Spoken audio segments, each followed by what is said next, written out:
Okay, since there's a lot more layers of the oil to put on the new jewelry box, in between time I wanted to see if I could make the inside a little bit easier than last time. Last time I started with paper and then went to cardboard and then finally went to plastic.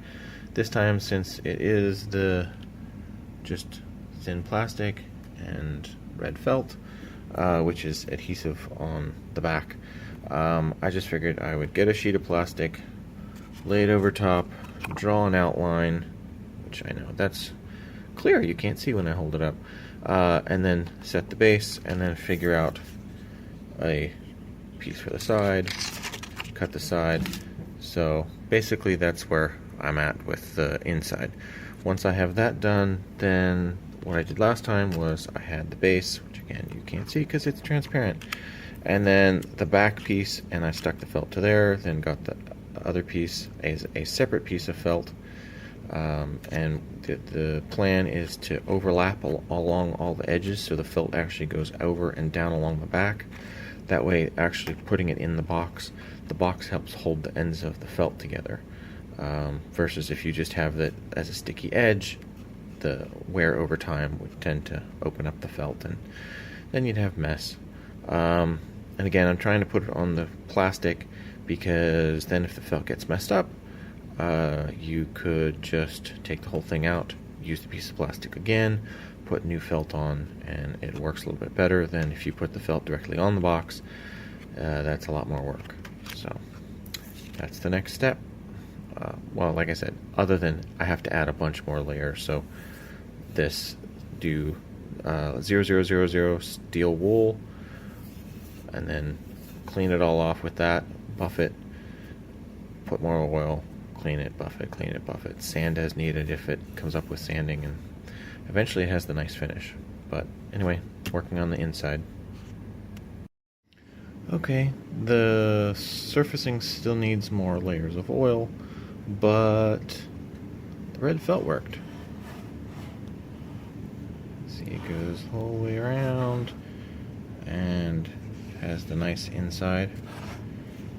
And the way it is, let's see if I can get it back out. Should just come right back out.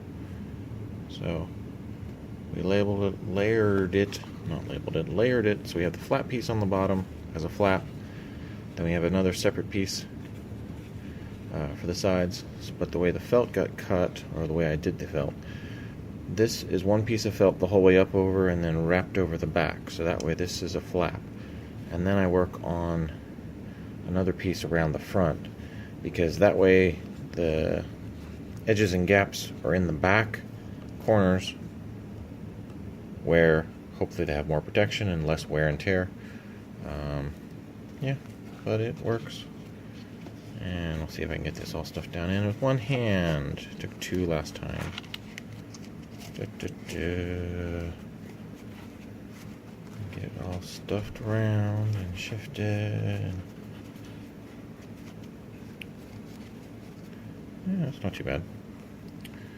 And then the lid. Let's see if I can get the lid on. Last time I did this, it's easier if I turn it around. So I tried turning it around.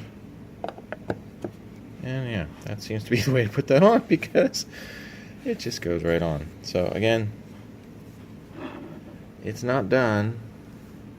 It's closer. I just have to now finish the finish. Yeah, finish the finish. Finish the layers of the finish, but even so, it looks pretty good. And again, you just put a brass washer in between to give it the little bit of extra play that it needs to work properly. And yeah, it does not like going on that way. But it does go on nice. It spins. So that's where we're at. So the next video will probably be once this is all done. That's going to take some days to do. So that will be a bit. But yeah, good progress.